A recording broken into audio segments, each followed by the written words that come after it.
السلام علیکم جو آل پیارے ویورز اینڈ لسنرز، کیسے ہیں آپ سب؟ امید کرتی ہوں سب ٹھیک ہوں گے، لائف بھی سب کی اچھی جا رہی ہوگی۔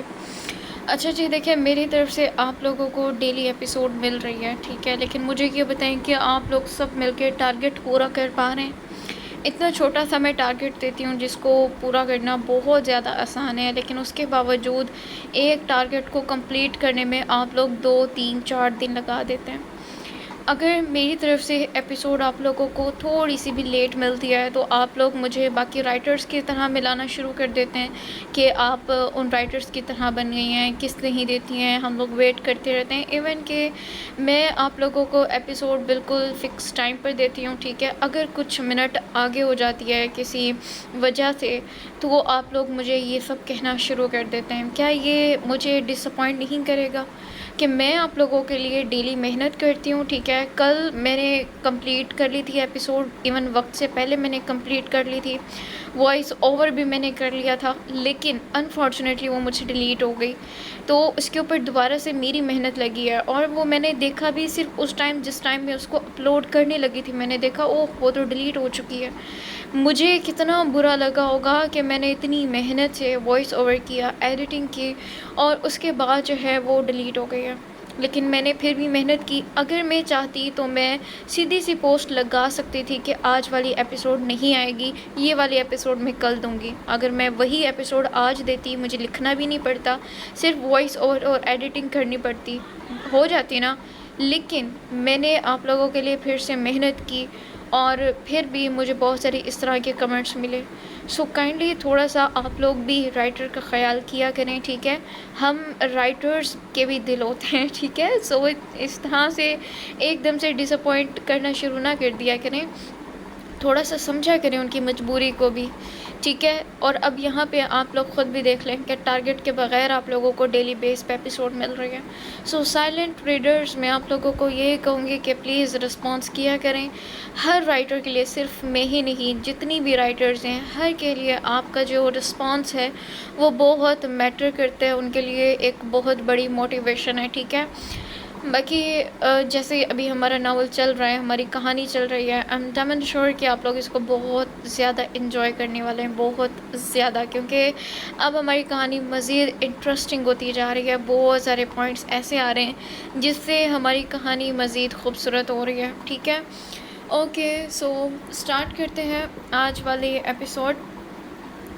اس کی کال جا تو رہی تھی لیکن اٹھائی نہیں جا رہی تھی۔ زحال نے کان سے فون ہٹاتے اسکرین پر لالا کا نام دیکھا۔ ان کے نام پر ہی زحال کا دل مٹھی میں آ رہا تھا۔ کیا واقعی کہہ دینے سے خون کے رشتے ختم ہو جاتے ہیں؟ وہ بے ساختہ سوچنے لگا۔ جیسی اس کی اس وقت کیفیت تھی تو جواب نہیں میں آ رہا تھا۔ یہ تو صرف ایک کال تھی، وہ خود آ جاتے تو زحال کیسے خود پر قابو کر لیتا۔ اس نے ہمت کرتے پھر سے کال ملائی۔ رنگنگ ہو رہی تھی جب زالے نے اس کے ہاتھ سے موبائل لے لیا۔ بابا، فوٹو؟ وہ سیلفی لینے والے انداز میں پاؤچ بنانے لگی، ہونٹ گول کر کر۔ اس کی اس کیوٹ سی حرکت پر زحال دنگ رہ گیا۔ بابا، فوٹو! بابا، فوٹو! وہ اسے بھی اپنے ساتھ بلا رہی تھی جب زامل کو چھوٹے سے ٹاول میں چھپا کر باتھ روم سے باہر لے آئی۔ باتھ روم سے باہر لائی۔ وہ سردی سے بری طرح کانپ رہا تھا۔ حبیب، اس کو گود میں لے لیں، ٹھنڈ ہے، وہ خود اسے تاکید کرتی۔ دونوں کے کپڑے نکالنے لگے۔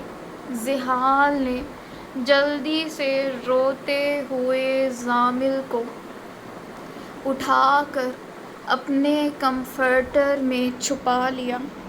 باپ کی آغوش میں آتے وہ رونا بند کر کر ٹکر ٹکر اسے دیکھنے لگا۔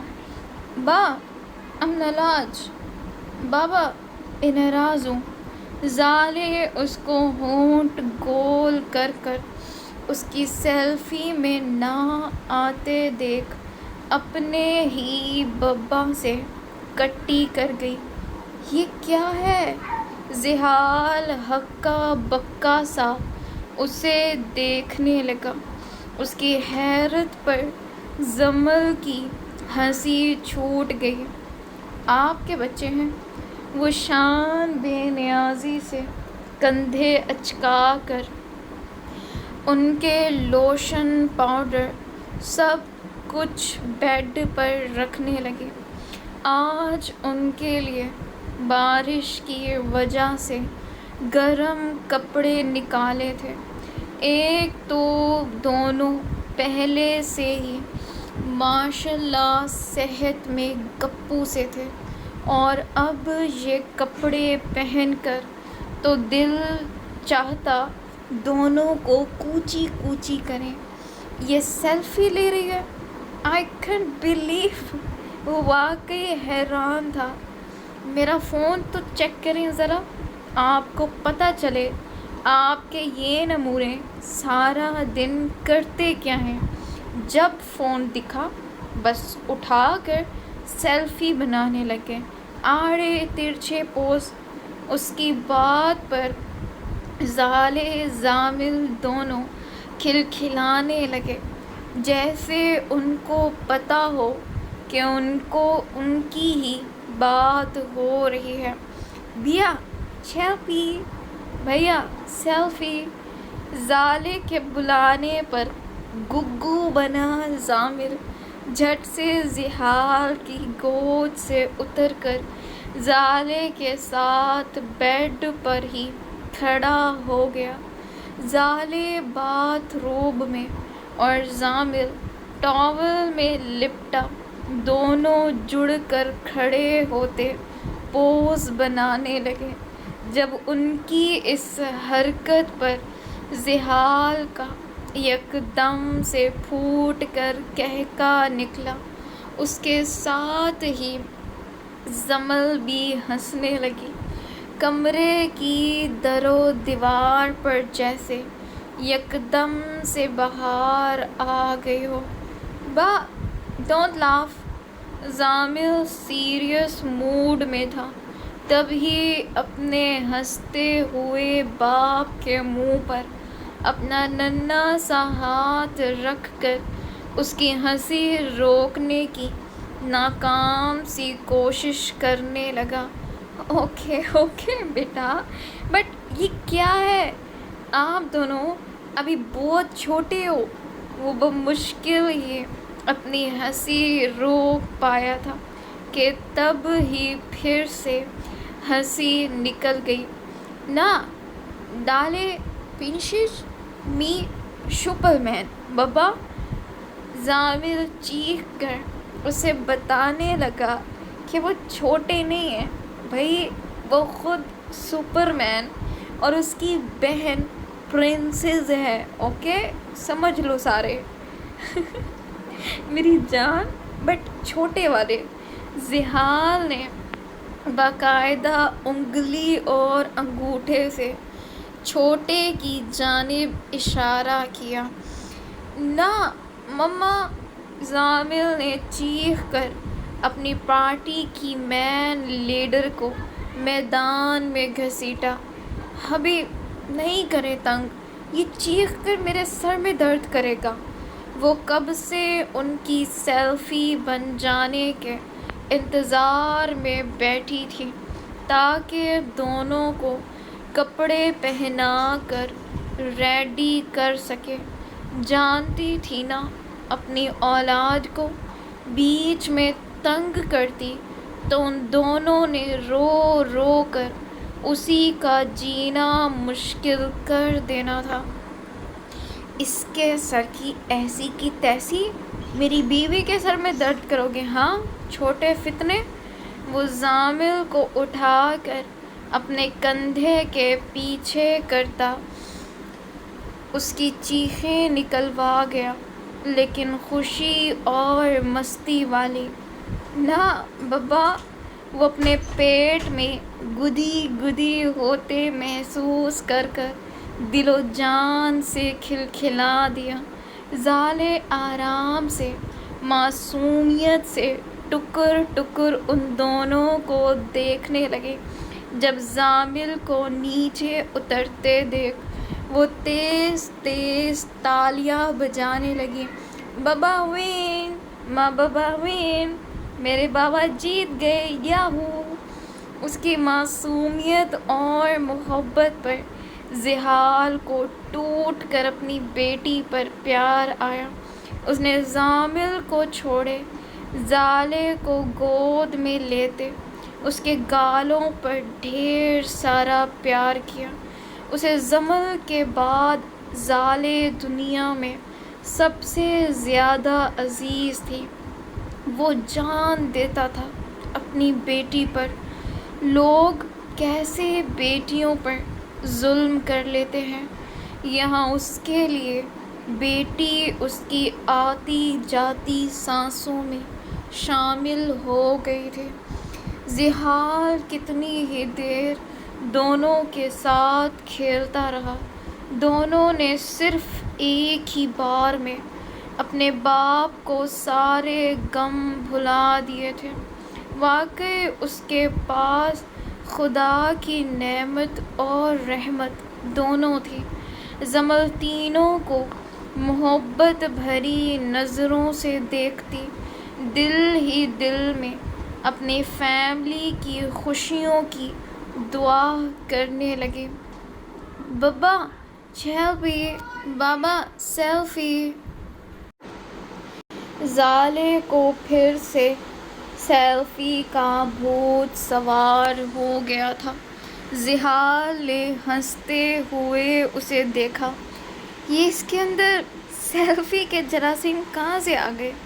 وہ واقعی سوچنے لگا تھا، کیونکہ اس کا اپنا موبائل چیک کیا جاتا تو قسمت سے ہی کوئی اس کی اپنی تصویر ملتی۔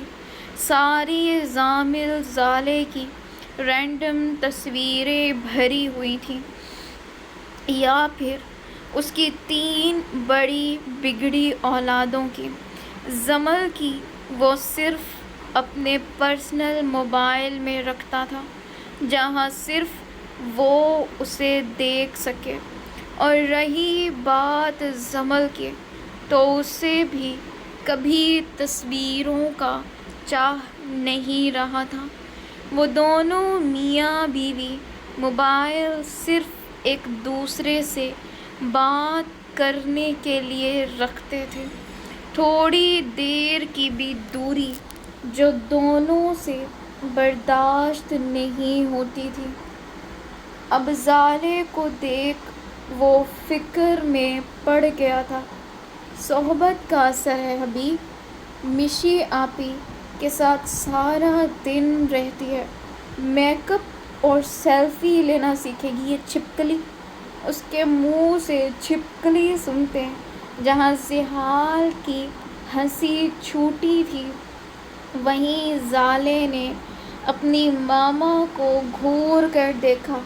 نی ٹپکل نہ مما، میں چھپکلی نہیں ہوں مما، اس نے ٹھسک کر منہ بناتے ہوئے کہا، جس پر زمل بھی ہنس پڑی۔ یس میرا بیٹا، آپ نہیں ہو، جلدی سے ادھر آؤ، مما آپ کو تیار کریں گی، پھر عبدالبھیا کے پاس، عبدالباری کے پاس جانا ہے نا۔ اس کے بیچ میں بریک لگانے پر زحال نے فوراً اس کی جانب دیکھا، پھر اپنی بیٹی کو۔ یہ احساس عجیب تھا لیکن خوشگوار۔ عبدالباری کے ساتھ ایک الگ ہی لیول کی محبت زحال کو محسوس ہوتی تھی، شاید اس لیے کہ وہ اس کے بھائی کی اولاد ہے، یا پھر اس لیے کہ آگے کی زندگی میں وہ اس کی بیٹی کا محافظ بنے گا، دل و جان سے اس کو چاہے گا۔ عبدالباری کے نام پر زالیں فون رکھتی فوراً سے اپنی ماں کے پاس آئی اور اچھی بچی بن کر بیٹھتی تیار ہونے لگی۔ اس کے کپڑے مجھے دو، اس افلاطون کو میں تیار کروں۔ ہر وقت بس فائٹ ہی رہ گئی اس کے لیے۔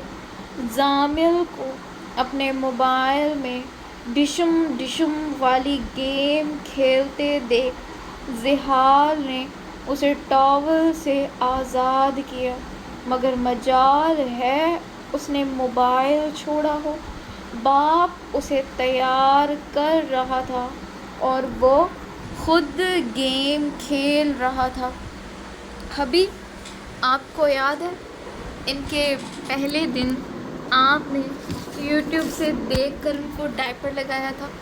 وہ خوبصورت پل یاد کرتے زمل زحال دونوں دلکش انداز میں مسکرا دیے۔ وہ اتنے دن سے دکھی تھا، آج اس کے بیوی بچوں کے بیچ کسی غم کی کوئی وقت نہیں رہی تھی، سب بیکار ہو گئے تھے۔ ماں بائی ہیپی ہیپی، ماما باری ہیپی ہیپی ہے۔ وہ پچھلی رات بخار میں تڑپتا رو رہا تھا، زالیں کو وہی یاد تھا، اس لیے وہ اب پوچھ رہی تھی کہ وہ ہیپی ہے یا رو رہا ہے۔ ماما ڈونٹ نو، ابھی ہم نیچے جا کر دیکھیں گے، آپ باری کو پیار کرنا، وہ ٹھیک ہو جائے گا، اوکے؟ وہ اپنی ماں کی بات سنتے زالیں نے فوراً سے سر تیزی سے ہاں میں ہلایا اور پاؤڈر اپنے ہاتھ پر لگاتے ہوئے خود ہی منہ پر لگانے لگی، ساتھ تھوڑا تھوڑا ٹیسٹ بھی کرنے لگی۔ اب بھی سفید بھوتنی بننا ہے، ادھر دو مجھے پاؤڈر۔ تو وہ اسے کھاتے ہیں جیسے ثواب ملتا ہو۔ زالیں اور عبدالباری کو پاؤڈر سے عشق تھا، اس کا ٹیسٹ یمی یمی تھا۔ ابھی آپ کے لیے کیا نکالوں، پینٹ شرٹ یا شلوار قمیض؟ وہ پچھلے دن اس کا پہناوا یاد کرتی اپنے دل کو قابو کرنے لگی۔ اب بھی کبھی کبھی شرم ایسے آ جاتی تھی جیسے وہ شوہر نہیں منگیتر ہو۔ تمہیں کیا اچھا لگتا ہے؟ وہ شریر نگاہوں سے اس کے چہرے کی سرخی بھانپتا اس سے لطف اندوز ہونے لگا۔ مجھے پتہ نہیں۔ وہ ہاتھ میں لوشن اور پاؤڈر اٹھائے جانے ہی لگی تھی جب زحال نے اس کی کلائی تھام کر ایک ہی جست میں اپنی گود میں بٹھا لیا۔ ابھی کیا کر رہے ہیں؟ وہ دونوں دیکھ رہے ہیں۔ وہ پیچھے زامل زالیں کو کھیل میں مصروف دیکھ جھینپ کر بولی، دیکھیں بھلے، ان کی وجہ سے میں مزید اپنے جذبات قابو میں نہیں رکھ سکتا وائفی۔ وہ دھیرے سے زمل کے کندھے سے بازو نیچے کرتے اپنے لب پوری شدت سے ٹکا گیا۔ بتاؤ کیا اچھا لگتا ہے تمہیں؟ زحال کی آواز بھاری اور جذبوں سے چور تھی۔ مجھے آپ پر قمیض زیادہ اچھے لگتے ہیں۔ وہ اپنی جان بخشی کے چکر میں جلدی سے بول پڑی۔ مما یو بیبی، اپنے باپ کی گود میں اپنی ماں کو دیکھ زامل جھٹ سے بولا، وہ بیبی ہے؟ کیونکہ ایسے تو بیبی بیٹھتے ہیں نا۔ اس کی بات سن کر زمل اٹھنے کی کوشش کرنے لگی، لیکن زحال کا ایسا کوئی ارادہ نہیں تھا۔ یس، میرا پہلا بیبی تمہاری مما ہے، تم دونوں بعد میں ٹپکے ہو۔ زحال کے جواب پر زمل نے آنکھیں چھوٹی کر کر اسے گھورا۔ وہ بھول رہا تھا اس کا بیٹا کتنی جلدی باتوں کو ذہن نشین کرتا ہے۔ ٹپکا؟ مما؟ وہ گردن ٹیڑھی کیے زمل سے معصومیت بھرے انداز میں اس لفظ کا مطلب پوچھنے لگا۔ زالیں منہ میں انگلی لیے سب دیکھ رہی تھی۔ وہ باتیں جلدی نوٹ نہیں کر پاتی تھی، اسے وقت لگتا تھا۔ ٹپکا مطلب آپ میری گودی میں آئے تھے نا بیٹا؟ وہ ہڑبڑاہٹ کے مارے جواب بھی ٹھیک سے نہیں دے سکی۔ گودی میں کس نے دیا تھا؟ ہاں؟ زحال بھویں مٹکاتے اسے مزید حیا سے سمٹنے پر مجبور کر گیا۔ زمل شرم سے لال ہوتی یہاں سے گم ہو جانا چاہتی تھی۔ میں آپ کے لیے کپڑے نکال دیتی ہوں۔ وہ جلدی سے خود کو اس کی گرفت سے آزاد کرواتی اس منظر سے اوجھل ہو گئی۔ دل زور زور سے کانوں میں دھڑکنے لگا تھا۔ وہ دروازے کے پیچھے کھڑی ہو کر تیز تیز سانسیں لیتی اپنی حالت میں واپس آنے لگی۔ وہیں دوسری جانب زحال اسے جان لٹاتی نظروں سے دیکھتا رہا۔ صرف ایک جھلک اس ظالمہ کی پھر دکھ جائے، دل کی حسرت پوری ہو جاتی۔ داراب کی پوری ٹیم اس وقت ہاسپٹل میں یہیں موجود تھی۔ سب کے سب داراب کے ساتھ تھے۔ ڈیوٹی سب کی اپنی جگہ تھی، لیکن اس وقت وہ داراب کے لیے اوور ٹائم دے رہے تھے، لیکن وہ خود اس وقت کچھ بھی کہنے، کرنے یا سننے کی سخت میں نہیں تھا۔ وہ رات سے ایک ہی پوزیشن میں بیٹھا تھا۔ یاقوت نے باقی سب انتظامات دیکھے۔ اس کے لیے زحال کا فیصلہ بہت معنی رکھتا تھا، لیکن یہاں اس کے باپ کے گھر والے تھے، جن کی وجہ سے کہیں نہ کہیں ان تینوں کو زحال جیسا باپ ملا تھا۔ تو کیسے ممکن تھا یاقوت ان سب کو اکیلا چھوڑ دیتا؟ وہ تو جان بھی مانگتے تو یاقوت مرزا پیچھے نہ ہٹتا۔ آپ بتا کیوں نہیں رہے کیسی کنڈیشن ہے اب لالا کی؟ رات سے سولی پر لٹکا رکھا ہے آپ سب نے، کچھ بتائیں تو صحیح۔ یاقوت کو اب پورے اسٹاف پر غصہ آ رہا تھا۔ دیکھیں، زریاب خان کی حالت کے بارے میں فی الحال کچھ کہا نہیں جا سکتا۔ گولی ان کے سینے میں لگی تھی اور دیر سے ہاسپٹل لانے کی وجہ سے ان میں کافی حد تک کمزوری آ گئی تھی۔ اب ہم پوری کوشش کر رہے ہیں، آگے خدا کی مرضی۔ وہ نہایت پروفیشنل انداز میں بولتے رپورٹس کی جانب متوجہ ہو گئے۔ جبکہ ان کی بات پر یاقوت جیسے کچھ لمحے کے لیے سانس بھی نہیں لے سکا۔ اس کی نظروں کے سامنے اپنے باپ کا وہ بکھرا روپ بار بار آ رہا تھا۔ وہ پہلے ہی بہت کچھ برداشت کر گیا تھا، جیسے اب رشتوں میں حالات چل رہے تھے۔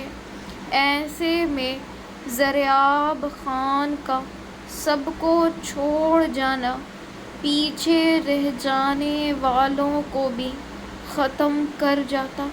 اس کا باپ ان سے چھن جاتا۔ یہ دکھ زحال کے لیے بہت بڑا ثابت ہونے والا تھا۔ آپ پوری کوشش کریں نا، اور خون چاہیے تو میرا اور لے لیں، چاہے ایک قطرہ نچوڑ لیں، لیکن لالا کو بچا لیں پلیز۔ اس کی بے بسی اس وقت عروج پر تھی۔ وہ آج زریاب کی زندگی کی بھیک صرف اس لیے مانگ رہا تھا کہ ان کے پیچھے ان کا باپ تھا، اور اپنے باپ کو دور جاتے ہوئے وہ نہیں دیکھ سکتا تھا۔ سوچ کر ہی جان سی نکل رہی تھی۔ دیکھیں مرزا صاحب، آپ نے پہلے ہی اپنی سخت سے زیادہ بلڈ ڈونیٹ کر دیا ہے۔ ہم چاہ کر بھی آپ سے نہیں لے سکتے۔ اگر ضرورت پڑی تو کسی اور کو ارینج کر لیں گے۔ آپ اپنا بھی تو سوچیں۔ وہ اسے جانتے نہیں تھے، لیکن اس کے انداز سے چھلکتی کسی کے لیے محبت ان کو حیران کر رہی تھی۔ کسی اور کو کیوں؟ میں نے کہا نا میں ہوں۔ یاقوت کا ضبط ٹوٹتے آواز یکدم سے بلند ہو گئی، جس پر ڈاکٹر اسے تھوڑا گھبرا سے گئے۔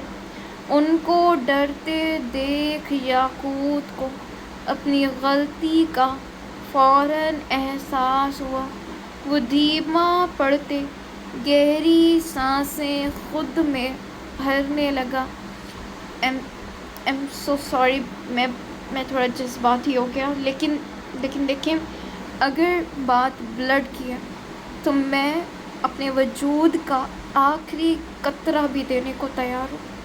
میں جانتا ہوں زندگی موت کا مالک میرا اللہ ہے، لیکن اگر زریاب لالا کو کچھ بھی صرف اس لیے ہوا کہ ان کو بلڈ نہیں مل سکا، تو یاد رکھیں آپ سمیت یہاں ایک اسٹاف ممبر کی سانس لینی میں مشکل کر دوں گا۔ وہ انگلی اٹھا کر درشتگی سے ان کو وارن کرتا آفس سے باہر نکل گیا۔ جہاں پہلی نظر داراب پر گئی، اسے ایسے بیٹھے دیکھ یاقوت کا دل پل میں مٹھی میں آ گیا تھا۔ کتنا بے بس وہ معلوم ہو رہا تھا۔ چیخنے والے شخص سے زیادہ اذیت میں وہ شخص ہوتا ہے جو ان چیخوں کا گلا اپنے اندر ہی گھونٹ لے، اور داراب انہی میں سے ایک تھا۔ یاقوت دھیرے سے قدم قدم چلتا ہوا ان کے قریب آ کر بینچ پر بیٹھا اور گہری سانس خارج کی۔ ہر طرف مکمل خاموشی تھی۔ اندر زریاب کا علاج چل رہا تھا۔ ڈاکٹرز کی پوری ٹیم موجود تھی، لیکن کون جانے کبھی کبھی دواؤں سے زیادہ کسی کی محبت کی شدید ضرورت ہوتی ہے۔ زندگی کو بچانے کے لیے، لوگوں کے لیے محبت آج کچھ نہیں رہی تھی۔ جبکہ یہ احساس ہی تو اصل زندگی ہوتا ہے، اور اس کے بغیر آج رشتے مکمل کھوکھلے ہو چکے تھے۔ وہ ٹھیک ہو جائیں گے۔ یاقوت کی دھیمی آواز داراب کے کانوں سے ٹکرائی، اس کی پلکیں دھیرے سے جھپکیں۔ وہ نہیں ہوں گے ٹھیک۔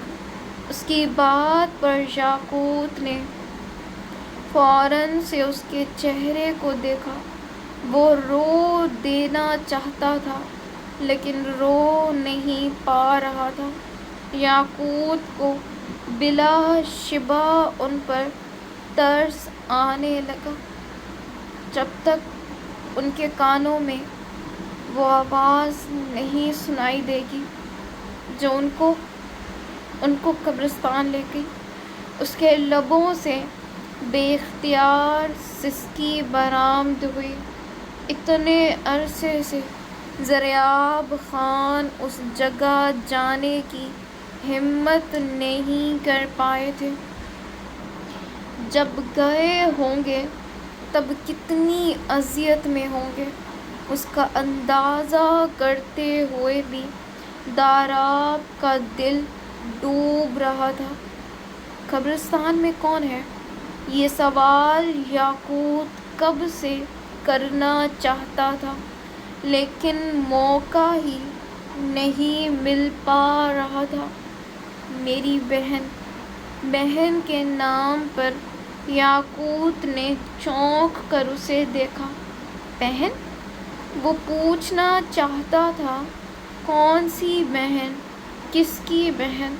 ان کی تو ایک ہی بہن تھی نا، اور وہ قبرستان کیسے؟ وہ تو یہ سب یاقوت کے ذہن میں بجلی کی سی رفتار سے دوڑنے لگا تھا۔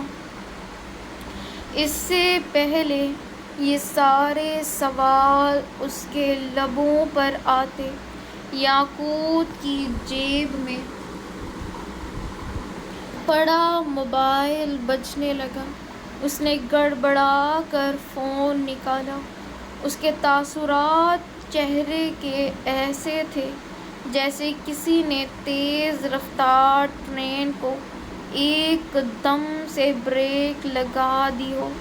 موبائل پر مشی کا نام دیکھ وہ اٹھ کر ایک جانب آ گیا۔ ہاں مشی بولو۔ یاقوت لالا کو کیا ہوا ہے؟ میں نے ابھی نیوز دیکھی ہے، وہ ٹھیک تو ہے نا؟ اس کی آواز میں از حد پریشانی تھی۔ کیا نیوز کے نام پر ہی یاقوت کو ایک دم جھٹکا سا لگا۔ اوہ گاڈ! بھائی کہاں ہیں؟ انہوں نے نیوز تو نہیں دیکھی؟ اسے زحال کا خیال ایک دم سے ستانے لگا۔ مجھے نہیں پتا، بٹ لاؤنج کا ٹی وی بند ہے۔ وہ اس وقت کمرے سے باہر آئی تھی جہاں صرف کومل عبدالباری کے ساتھ کھیل رہی تھی۔ اس کا بخار اب تک نہیں گیا تھا۔ اسے بند ہی رہنے دینا، اور خیال رکھنا بھائی نیوز نہ دیکھ پائیں۔ پلیز مشی، یہ کر دو گی نا؟ اس کا انداز التجائیہ تھا۔ ہاں، تم بس لالا کا دھیان رکھنا۔ تم کیا کر رہے ہو؟ مجھے کچھ سمجھ نہیں آ رہی۔ وہ پہلے سے زیادہ اب پریشان ہونے لگی تھی۔ یاقوت نے اپنی پیشانی چٹکیوں میں تھامتے گہری سانس لی۔ میں خود غرض بن رہا ہوں۔ اس کی آواز بوجھل تھی۔ وہ بے بسی کے آخری مقام پر تھا۔ مشی کو ایک پل کے لیے جیسے چپکی سی لگ گئی۔ میں اپنے باپ کو نہیں کھو سکتا مشی، ورنہ تم تینوں ہمیں کھو دو گی۔ اس کی بات اتنی گہری تھی کہ مشی کو اپنی سانسیں سینے میں اٹکتی ہوئی محسوس ہوئی۔ اس نے کال کٹ کر دی تھی، لیکن مشی اپنی جگہ سے کتنی ہی دیر ہل تک نہیں پائی۔ وہ کب سے لاؤنج میں یہاں سے وہاں جلے پیروں والی بلی بنا گھوم رہا تھا۔ ملازم اس کے کمرے میں موجود اس کے بیگ پیک کر رہے تھے۔ این بھی وہیں لاؤنج میں ہی موجود اسے دیکھ رہی تھی، جس کے چہرے کی رنگت زرد پڑ چکی تھی۔ جب ہمت نہیں تھی تو کیوں کیا ایسا؟ کیا بگاڑا تھا ضریاب خان نے تمہارا؟ اسے بالاج پر شدید غصہ آ رہا تھا، جس نے رات کی تاریکی میں ایسا قدم اٹھا کر بزدلی کا اعلیٰ ثبوت پیش کیا تھا۔ تم کو کیوں اتنی فکر ہے اس کی؟ ہمارا لالا ان کے قبضے میں ہے، اس کے لیے تم ایک بار بھی اپنے منہ شریف سے نہیں پھوٹا۔ ادھر تم کو دورے پڑ رہے ہیں، چکر کیا ہے؟ بالاج رک کر اسے ہی کڑی سخت نظروں سے دیکھتے ہوئے استفسار کرتا این کو گڑبڑا جانے پر مجبور کر گیا۔ ہم کو کیوں نہیں فکر ہوگی خان کی؟ لیکن اس کو تو وہ زحال لے کر گیا تھا نا، دریاب کا غلطی نہیں ہے اس میں۔ اس کی بے جا حمایت بالاج کا خون مزید کھولا رہی تھی۔ اس چوہے کو تو ہم دیکھ لے گا، ہمت کیسے ہمارے لالا کے گریبان پر ہاتھ ڈالنے کی؟ بھول گیا کیسے بگایا تھا ادھر سے؟ وہ اپنی ہلکی ہلکی بیئرڈ مسلتے اشتعال انگیز لہجے میں بولا، بہن پیش کر کے۔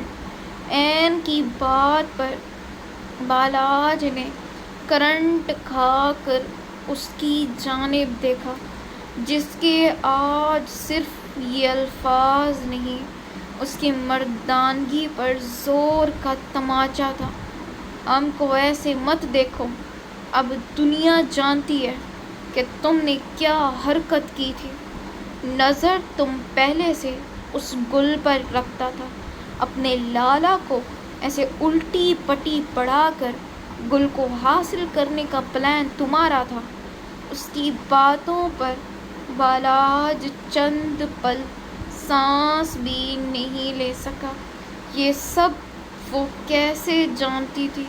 اور جانتی بھی تھی تو آج تک چپ کیوں بیٹھی تھی؟ وہ چاہتی تو وہاج خان کو بتا سکتی تھی۔ اب تم نے دوبارہ ضریاب خان کی طرف دیکھا بھی تو ہم این وہاج تم کو کہیں کا نہیں چھوڑے گا، سمجھا تم بزدل آدمی؟ وہ سخت لفظوں میں اسے تنبیہ کرتی اٹھ کر وہاں سے چلی گئی، جبکہ بالاج کو سمجھ نہیں آئی وہ کیا کہے اور کیا کرے۔ اس کے گھر کی عورت اسے ہی اس کے دشمن کے نام کی دھمکی دے گئی تھی۔ ایسا وقت آ گیا تھا بالاج خان پر۔ خان جی جلدی کریں، ہم کو نکلنا ہے، پولیس کسی بھی وقت ادھر آ سکتی ہے۔ ملازم اس کا بیگ اٹھائے جلدی سے بولا۔ بالاج کچھ وقت کے لیے منظر سے غائب ہونا چاہتا تھا، کیونکہ جلد ہی سب کو پتہ چل جانے والا تھا کہ گولی کس کی بندوق سے نکلی تھی۔ پھر آگے جو داراب سے اس کا سامنا ہونے والا تھا، اس کا تو بالاج خان افندی سوچ بھی نہیں سکتا تھا۔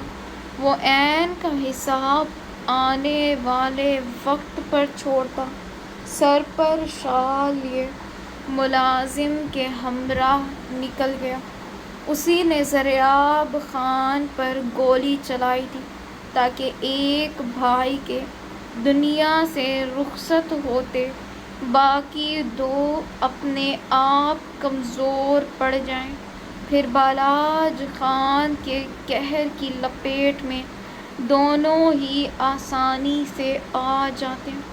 ضیاء خان پر حملہ کرنا بہت مشکل تھا، کیونکہ وہ پٹھان بعد میں پہلے ایک معروف شخصیت تھے جن کی سیکیورٹی پر دن بھر لاکھوں ڈالرز لگائے جاتے تھے، لیکن وہ رات کے اندھیرے میں حویلی سے اکیلے نکلنے کی غلطی کر کر خود اسے موقع دے گئے۔ عین کمرے میں آتے اپنے موبائل سے کسی کو کال کرنے لگی۔ یہ کوئی 1000ویں بار کال کی جا رہی تھی۔ مقابل تیسری رنگ پر اس کی کال اٹھا گیا۔ سنو، ضیاء کیسا ہے اب؟ وہ ٹھیک تو ہے نا؟ استفسار کرتے اس کے لہجے میں بے اختیار نمی اتر آئی۔ مقابل نے اسے جو اطلاع دی اسے سن کر عین کی رنگت جیسے ایک دم سے سکڑ سی گئی۔ اب مجھ کو دیکھنے آ سکتا ہے؟ صرف ایک نظر؟ وہ بے چین سی روتی ہوئی مقابل سے التجا کرنے لگی، جس پر اس نے اسے اجازت دے کر عین کی سانسوں میں جیسے سانس ڈال دی تھی۔ وہ اس کا شکریہ ادا کرتی جلدی سے اپنی شال وارڈروب سے نکال کر خود کو اچھے سے ڈھانپنے لگی۔ وہ جانتی تھی ایسے حالات میں اس کا وہاں جانا رسکی تھا، لیکن دل کے آگے کب کچھ دیکھا جاتا ہے۔ ہاسپٹل کا ماحول سنگین تاثر دے رہا تھا۔ باقی مریضوں کے لیے دوسرا وارڈ خالی کروا دیا گیا تھا۔ سارا اسٹاف اس وقت ضیاء خان کے لیے موجود تھا۔ یاقوت نے بے چین ہوتے اٹھ کر آئی سی یو کے دروازے میں لگے ٹرانسپیرنٹ مرر میں سے اندر ضیاء کو دیکھا، جن کے سینے جو اس وقت تاروں میں جکڑا ہوا اور چہرے پر آکسیجن ماسک لگا تھا۔ مشین میں ان کی سانسوں اور دھڑکنوں کی لائن نارمل رفتار سے بھی کم میں چل رہی تھی۔